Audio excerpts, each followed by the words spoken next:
Mark Ingram, back in the saddle in New Orleans again, running back 49 last year, 160 rush attempts, 554 yards, 2 touchdowns, 27 receptions, 35 yards for 162 yards to the air, 0 TDs.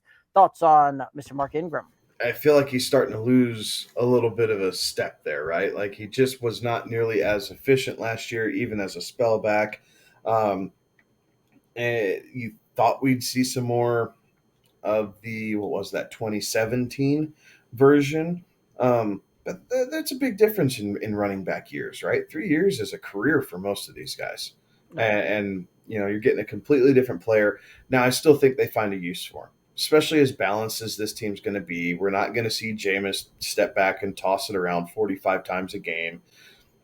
There will be balance involved. So Mark Ingram is going to have a role in this offense. I think it is going to be short yardage and goal line work predominantly. You draft him if AK is going to be sat down for a little bit, right? Like outside of that, I don't know that I'm drafting Mark Ingram. I think I'd rather pivot some other directions and maybe go to a couple different offenses where I feel like they probably are going to be a little bit more high profile or high octane, if you will. But he does serve a purpose, specifically if AK has to sit.